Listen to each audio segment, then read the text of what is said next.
Good morning, everyone. This is our week 2, kind of Monday morning notes for you guys to just keep you up to speed on everything that you need to do this week.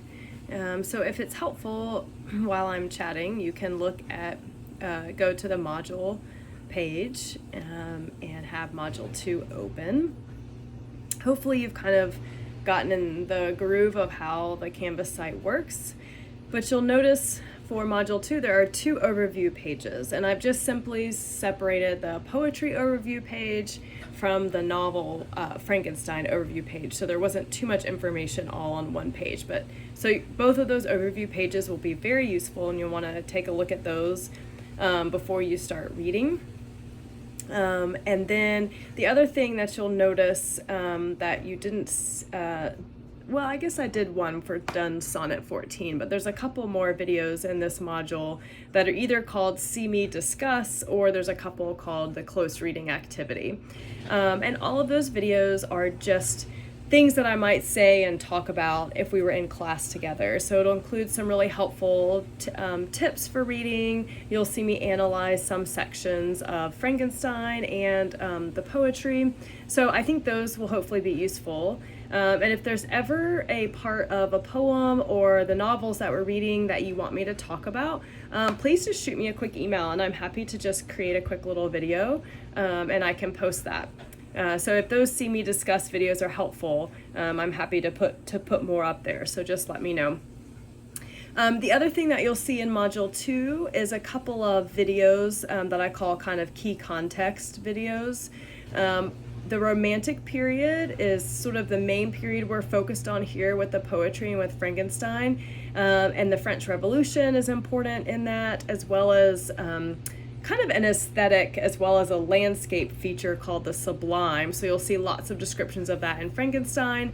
And it's really important for understanding the characters, particularly the monster or the creature in Frankenstein. So those will be useful to watch as well. So kind of what I would suggest is as you're reading, look at those videos, both the context videos and me discussing it, and that will hopefully clear up any questions you have as you're reading. And like I said, if you have more questions or want to see me discuss certain poems or certain parts of the novel, just shoot me an email and I'm happy to do that.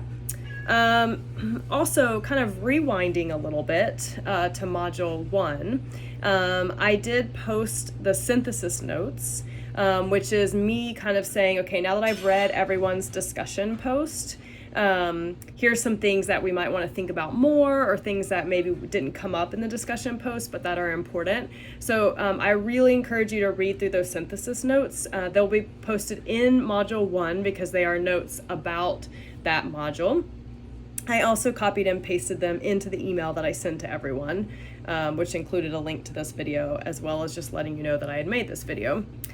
I haven't listened to the audio files yet that were due last night, but I'm really excited to do that, and I hope that it gives you a sense of a classroom community. You get to hear and see your classmates, and then maybe also it gives you a break from writing. You can just kind of talk, which is also why I do these Monday morning notes as a video file. Do you guys hear my cat in the background? She's being so loud right now. She thinks she needs more food, but she does not.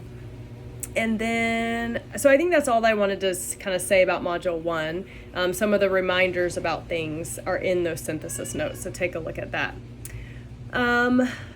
In regards to Module 2, I kind of walked you through what's helpful in Canvas, so please be sure and use those resources.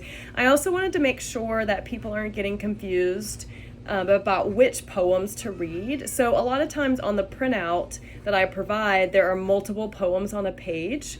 And usually I'm only having you read 1 or 2 of those poems. So be sure you look on the list that's called To Read in each module. And it's also, if there's not a To Read tab, it's also listed under, when you go to the overview page on the schedule, I now have typed out, like, these are the titles of the specific poems you should be reading. And obviously it's great if you read more than that, but when you're doing your responses and things like that, you want to make sure you're talking about those poems, because those will be the ones that are on the exam. I'm looking at my notes here to see if I need to say anything else.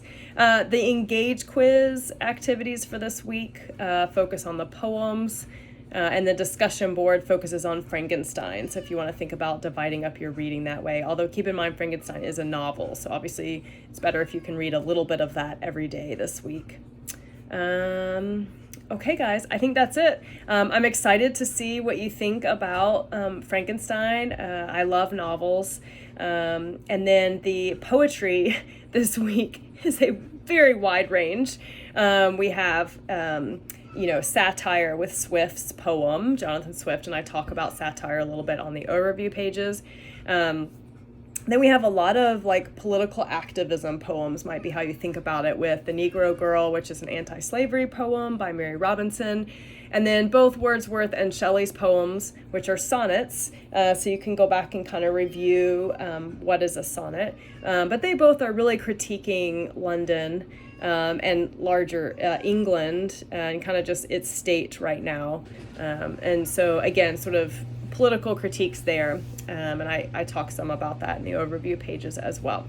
Let me know if you have any questions, and I look forward to seeing your work this week.